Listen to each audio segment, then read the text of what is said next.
వచ్చినటువంటి యువ నాయకులు లోకేష్ గారికి స్వాగతం సుస్వాగతం.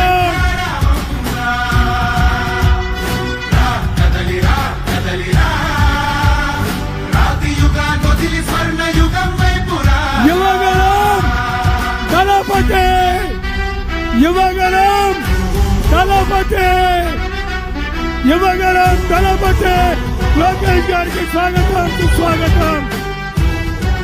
ఇప్పుడు తెలుగుదేశం పార్టీ వ్యవస్థాపక అధ్యక్షులు నందమూరి తారక రామారావు గారి విగ్రహానికి పూలమాలలు వేసి నివాళులర్పించవలసిందిగా టీడీపీ జాతీయ ప్రధాన కార్యదర్శి లోకేష్ గారిని కోరుతా ఉన్నాం.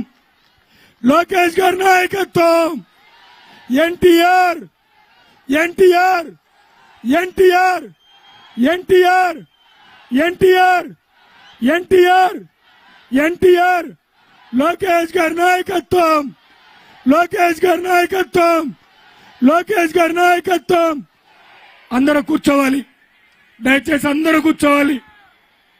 అన్నా in-charges, cluster unit booth in-charges కూర్చోండి. అన్న కూర్చోవాలి, అందరూ కూర్చోవాలి దయచేసి. అన్న అందరూ కూర్చోవాలి.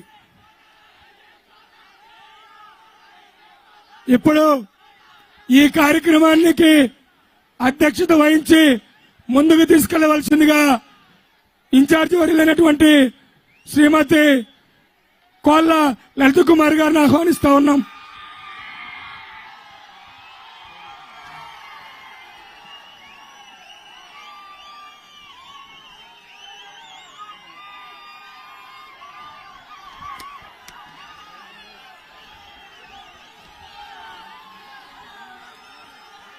సభకి నా యొక్క నమస్కారాలు.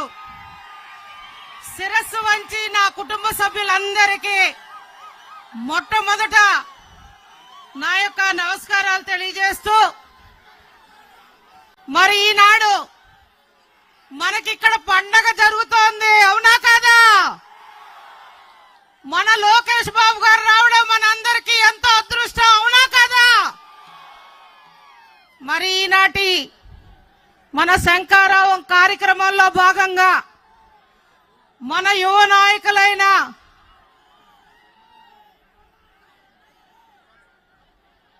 అన్న స్వర్గీయ నందమూరి తారక రామారావు గారు సమాజమే దేవాలయం, ప్రజలే దేవుళ్ళని తెలుగు వాళ్ళ కోసం తెలుగుదేశం పార్టీని స్థాపించి ఆ మహనీయుడు బాటలో మనం ఈనాడు తెలుగుదేశం పార్టీకి రాష్ట్ర ప్రజల కోసం, తెలుగు వాళ్ళ కోసం అండగా ఉండి ముందుకు నడవడం ఎంతో అదృష్టము. ఆ మహనీయుణ్ణి స్మరించుకుంటూ మరి ఈనాడు శంఖారావంలో మన ముందుకు వచ్చిన మన యువ నాయకులు లోకేష్ బాబు గారు, వారిని చూస్తే ముచ్చటేస్తుంది, అవునా కదా? మన లోకేష్ బాబు గారేనా ఇవాళ 50 ఏళ్ల రాజకీయ అనుభవం ఉన్న వ్యక్తిగా మన ముందుకొచ్చారని, ఆ కలియుగ వెంకన్న స్వామి ఆశీర్వదించారని, మనమందరం బాబుకు అండగా ఉండాలని నేను మీ అందరినీ మొట్టమొదట కోరుకుంటున్నాను.